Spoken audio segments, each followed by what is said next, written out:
Hey everyone, welcome back to the channel. Thanks for tuning in for another episode. Gotten a lot of questions regarding docks lately, so I figured I would talk a little bit about them while I'm actually fishing them. That's one of the best ways to learn, I feel like, is actually to be able to point out specific little things. And you know, docks, pretty much no matter where you're at in the country, are a major player in terms of being bass habitat.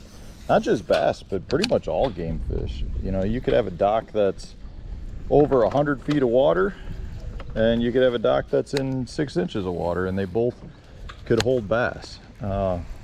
It's just one of the best, in my opinion, one of the best fish holding targets out there. I think there's a lot of bait fish and forage that like to hang around, whether they're bluegills or balls of shad that are looking for the shade lines just as much as the bass are. And the reality is they're almost like their own little ecosystem. And there's a lot of different types of docks. So I'm fishing in Wisconsin today, so we've got a lot of pole docks, you know, and these are just metal pole docks. Most of these, there's a fish.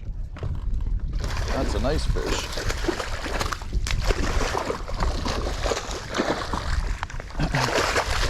Most of these docks, grab this guy. It's a nice 3.25 pounder. Most of these docks are just come and go for the winter, meaning they take these docks, they put them in in the spring, and they leave them in till the fall, and then they take them out in the fall. Otherwise the ice could actually damage them. So these are just metal docks. You know, you've got your pole docks, your big timber docks, you've got floating docks, so many different types. And the reality is they all can hold fish, but they are all a little bit different. Now the nice thing is most lakes tend to kind of have just one dock.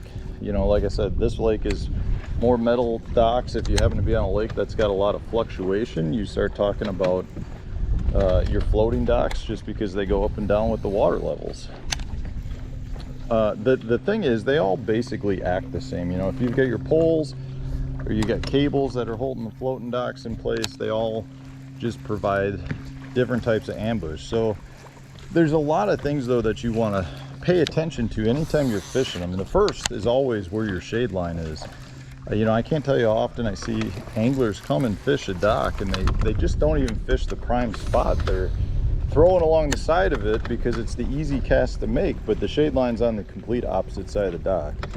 And you got to recognize that the shade line generally isn't straight vertical. It's generally at a 45-degree or whatever angle the sun is to the dock. So, you know, if you've got shade in this case, so like the shade's coming off the top of that dock, it's hitting it probably, I'm gonna say a 60-degree angle. It's gonna carry out, that shade line's actually gonna carry out a little bit further than what you see on the surface. So you want to pay attention to it. And the same thing goes for like underneath the dock. You know, on this side, you think you're right along the dock because that's where the shade line is, but the shade line's probably actually where this pontoon lift is. So the majority of your fish are not going to be under this dock. They're actually going to be on this side of the pontoon lift because that's where your sun is. Now, doesn't mean you're not going to get a fish that's hanging out around one of these dock posts or just getting a little bit of, you know, wandering around it. But the reality is the majority of your bites will come from the darkest shade line. So, you know, in this case, this is a long, skinny pole dock with a bigger platform on the end. That platform is where your darkest shade line is going to be. Now, you obviously can still catch one that's running the length of the dock, but the majority of your fish are going to be out here on the shade line. Now, that's assuming you're in relatively the same depth of water. If the end of this dock is in 15 feet of water, and the walkway goes up to, you know, 0 feet of water, usually what you have is a depth zone that the majority of those fish are going to be relating to. In some instances, they may be out under the platform in the deepest water. In other instances, they're going to be where the dock meets the shore. And in some instances, they might be in the middle section, depending on what's happening in the middle section. Maybe you got a really flat taper and then it just breaks right, say halfway out. A lot of times those fish will be right where the break line is. Or maybe you've got some grass that comes out halfway. and then it ends. They'll be right where that grass is. So there's not necessarily always one specific sweet spot on the dock, but there is definitely, usually, depending on the type of dock you're fishing, time of year, there's going to be very specific areas where they're holding. And that can also change with your sun line. So if you've got, you know, sun that's creating shade on one part of the dock, say in the morning, and then it changes in the afternoon, those fish will move with the shade line a lot of times. So you have to pay attention to the docks that you're fishing, where the shade line is, where the certain depth is, and whether there's any other targets that come into play. You know, a lot of times when you go down south, you start getting brush piles and different types of cover that the homeowners have actually put in. Now, up here in Wisconsin, that's not legal, so you very rarely find a brush pile. Doesn't mean you won't find one, but definitely can get them. Now, the other thing I want to point out too is just because you cast into the shade line doesn't mean you're in the absolute perfect strike zone. I tend to feel like the shade is definitely where the fish is going to be, but you want to present your bait. We got somebody's fishing line. You want to present your bait generally past one of the targets. So if you've got, maybe there's a bait on the end of this. No bueno. All right, I was using heavier pound tests than they were. All right, we got my bait back. So what I was saying was, you know, that just because you cast into the shade line doesn't mean that that's the perfect cast. Obviously, that puts you in a higher percentage area. But what you're looking for is, where's that prime spot within the shade line? You know, generally speaking with docks, you're talking poles. So if you can bring your bait past a pole, that's usually going to be where your high percentage spot is. So most people will go down a dock and they'll just skip their bait, say underneath the dock, you know, just like that, and they'll be like, okay, well, I'm underneath, so it's perfect.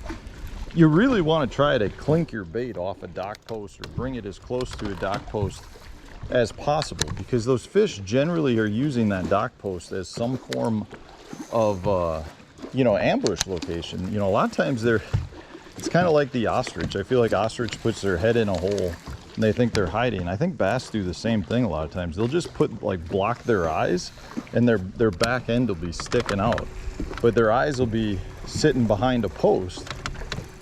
And if you can bring your bait past that post, a lot of times you'll generate a reaction strike. So like, I'm trying to reel my bait, so I'm actually trying to clink it off each of the dock posts on that cast. And when I skip it underneath, I don't want to just skip it into the easy spot, you know, where there's shade. I want to skip it into where there's shade, but try to also clink off one of those posts. Really key little thing that a lot of people don't pay attention to. They just try to cast their bait under the dock, but they're really not trying to hit the target under the dock, or, you know, where that shade line is.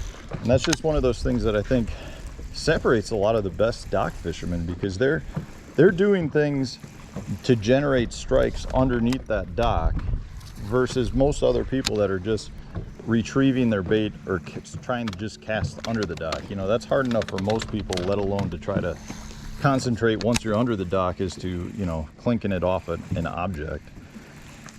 Definitely a little something that I think you need to pay attention to.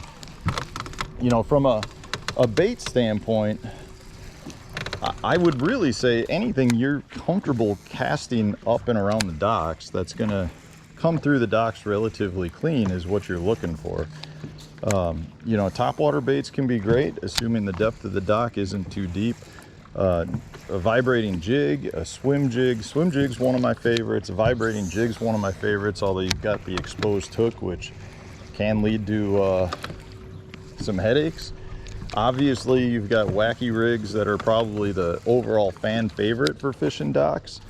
The thing is, I tend to really like to throw a wacky rig, but I also like to give the fish something that I think they don't see quite as much. You know, on a lake like this, I've already seen 2 wacky rigs that are hung on the dock post, so I know people are fishing it quite a bit, which there's good reason for that. It catches fish, but I've picked up a moving bait and I've actually started generating more bites than I was generating with the wacky rig. So from that standpoint, I feel like there's advantage to fishing something that I don't think most people are fishing around docks, and I don't think the fish are seeing it around docks nearly as much. So if you're willing to try to fish a bait that other people aren't fishing, I think you can actually experience really good fishing around docks. So you don't have to just say throw a wacky rig or a Texas rig.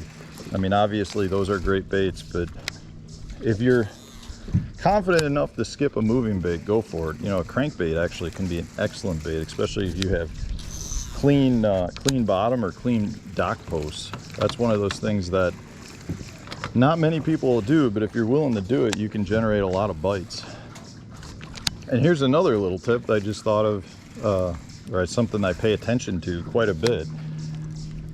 So like I just cast between that dock and that boat lift, and there were a lot of spider webs between the two. So I know nobody has made that cast in a while, at least today for sure. I mean, maybe those spider webs were formed last night, but the reality is it's like you want to pay attention to little things that you can that are going to help you generate an extra bite. So if you're making a cast nobody else has made, there's probably a good chance that you're going to get bit if you're fishing behind people. But the other thing too is well, one, pay attention to what's in the water. So like right now that dock lift is down, that boat lift, so I know I can see the hoist in the water. So you got to be prepared to hit, you know, a boat lift, or some docks have like cross beams or change, things like that. You want to pay attention to that because that's going to help you from getting snagged and having headaches. So pay attention to that. But you're also looking for that stuff because those are again going to be some of your key areas to generate strikes. And if you can see some of those, you know, maybe it's just a little branch, maybe it's a bare spot, you know, maybe there's a little beach where kids have been swimming up by the shore. Any little target within the dock also gives you an advantage to potentially catching a few extra fish. I love fishing docks. I think they're one of those things that I just love them because I feel like I have something to do on every cast. Like you get the target practice where it's just making you a better angler, and you know, be aware of the fact that you're fishing somebody else's property. So I don't want you going up there throwing big heavy baits and clinking them off people's property. But the reality is if you're confident in your casting skills, you're probably going to be able to catch a few fish anytime you're fishing docks, no matter where you're at in the country. Bass love them. I love them too. Anyways, hopefully this was helpful. Maybe share one of your favorite baits in the comment section for fishing docks so other people can learn from you as well. Otherwise, if you enjoyed today's video, hit the like button, subscribe to the channel if you haven't done so already. Stay tuned, we'll have a new video coming out tomorrow.